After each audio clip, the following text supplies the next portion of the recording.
नमस्कार। अभी Bihar assistant professor को लेकर के एक लेटेस्ट अपडेट आया है, जो कि हम यहाँ डिस्कस करेंगे।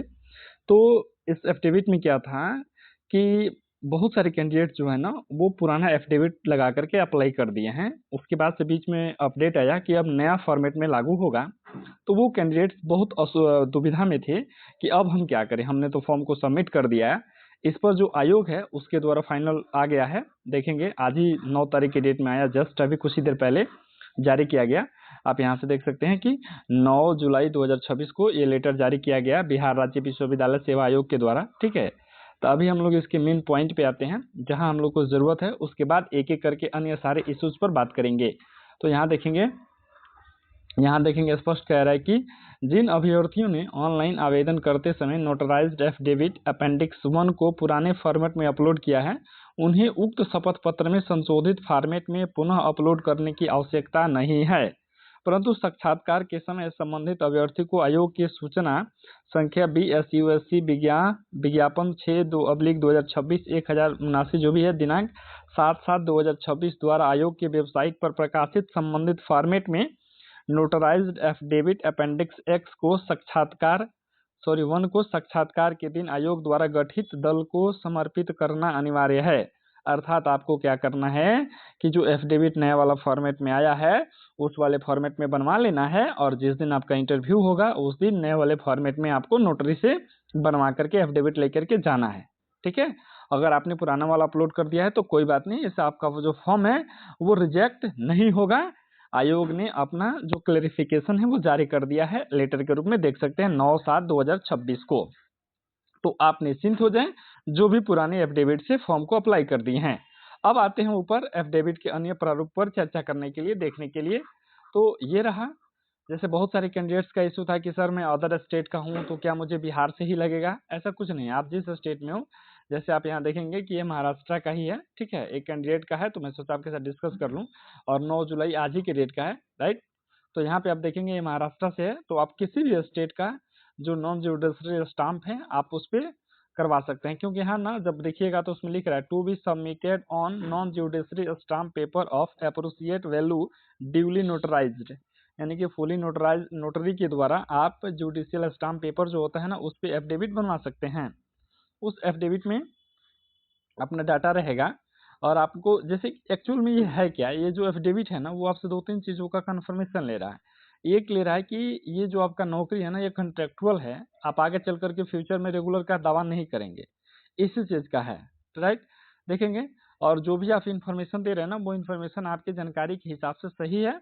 अगर इस तरह का कोई फ्रॉड या मिस इन्फॉर्मेशन पाया जाता है तो आपको किसी भी स्टेज पे नौकरी से बाहर किया जा सकता है। इन्हीं सब चीज़ों का ये क्लैरिफिकेशन कैंडिडेट से मांग रहे हैं, और इसी पर एफिडेविट बना है। फिर नीचे आते हैं, नीचे आने के बाद से देखेंगे ये रहा आपके सामने। उसके बाद से इस तरह का एक ही पेज पे दोनों साइड में, क्योंकि एक साइड में तो आ नहीं रहा है, एट लास्ट में आप जहाँ से हैं वहाँ से आप बनवा सकते हैं। उसके बाद से आपका सिग्नेचर रहेगा यहाँ पे, फिर जिस डेट में वो रहेगा। फिर नीचे आप देखेंगे signature and seal of notary का यहाँ पे है। ठीक है, उसके बाद से देखेंगे बिहार राज्य विश्वविद्यालय सेवा आयोग पटना, ये इसका क्या है, पूरे इस लेटर में क्या है। तो यहाँ देखेंगे विज्ञापन संख्या BSUC जो भी है इतना द्वारा राज्य के नवस्थापित डिग्री कॉलेज डिग्री विद्यालयों सहित विभिन्न विश्वविद्यालयों में सहायक प्राध्यापक के पद पर संविदा आधारित नियुक्ति के लिए विज्ञापन प्रकाशित किया गया है। वैसे अभ्यर्थी जिनका PhD का पंजीयन वर्ष संबंधित विश्वविद्यालय से UGC 2009 लागू होने के पूर्व का है, जिन अभ्यर्थियों को ऑनलाइन आवेदन के साथ PhD उपाधि संबंधित 5 पॉइंट सर्टिफिकेट जो संबंधित विश्वविद्यालय के कुल सचिव अथवा संकाध्यक्ष dean academic affairs concerned faculty के द्वारा निर्गत हो अपलोड करना आवश्यक है। यानी कि अगर आपने PhD किया होगा तो जो उसका 5 पॉइंट सर्टिफिकेट जो मिलता है ना वो भी अपलोड करना है इस फॉर्म में। ठीक है, अगर आप वो अपलोड नहीं करते हैं तो उन्हें साक्षात्कार में सम्मिलित नहीं किया जाएगा। यानी कि जो PhD किए हुए हैं ना उनके लिए एक समस्या है। PhD वाले क्या करेंगे, इस सर्टिफिकेट को हर हाल में अपलोड करना पड़ेगा। दूसरा क्या कह रहा है कि इंटरव्यू के समय शैक्षिक प्रमाण पत्रों, अंकों, जो भी आरक्षण संबंधी सक्षम प्राधिकार निर्गत प्रमाण पत्रों, PhD उपाधि से संबंधित 5 पॉइंट सर्टिफिकेट, नोटराइज्ड एफिडेविट की मूल प्रति प्रस्तुत करना आवश्यक होगा। जब आपका इंटरव्यू होगा तो जितने आपके डॉक्यूमेंट्स होंगे उसका मूल प्रति यानी ओरिजिनल आपको लेके जाना है। साथ ही सभी प्रमाण पत्रों कागज की स्व अभिप्रमाणित छाया प्रतियां 2-2 सेट में जांच दल को समर्पित करना अनिवार्य होगा। यानी कि आपका जो भी है ना वो दो मतलब उसका जिरॉक्स लेना है और वो अपने से क्या होना, सेल्फ अटेस्टेड होना चाहिए, ठीक है। उसके बाद से अन्यथा संबंधित अभ्यर्थी को साक्षात्कार में सम्मिलित नहीं किया जाएगा, इंटरव्यू में नहीं किया जाएगा। फिर तीसरा देखते हैं। तीसरा कह रहा है कि ऑनलाइन आवेदन के दौरान अपलोड किए गए प्रमाण पत्र एवं अन्य कागजात का इंटरव्यू के दिन आयोग द्वारा गठित जांच दल द्वारा सत्यापन किया जाएगा। जांच दल द्वारा सत्यापन क्रम में किसी प्रकार के असत्य अथवा भ्रामक तथ्य पाए जाने पर संबंधित अभ्यर्थी को साक्षात्कार में सम्मिलित नहीं किया जाएगा। यानी कोई मिस इन्फॉर्मेशन मिलता है या मिस गाइड करता है, देन उसको इंटरव्यू में नहीं किया जाएगा। फिर चौथा कह रहा है कि सहायक प्राध्यापक के पद पर संविदा आधारित नियुक्ति के लिए आयोग द्वारा प्रकाशित विज्ञापन में विषयवार एवं विश्वविद्यालयवार दर्शाई गई रिक्तियों की संख्या में आवश्यकता अनुसार परिवर्तन हो सकता है। ये तो कोई भी फॉर्म आता है तो उस फॉर्म में स्पष्ट लिखता है कि जो भी इसके पद हैं उसकी संख्या में घटोतरी बढ़ोतरी किया जा सकता है। ये तो सब फॉर्म में ऐसा रहता है, ठीक है।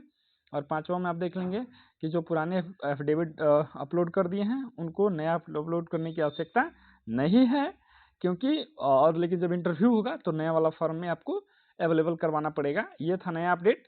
अगर फिर कोई अपडेट आता है तो मिलेंगे उस अपडेट के साथ, तब तक के लिए धन्यवाद।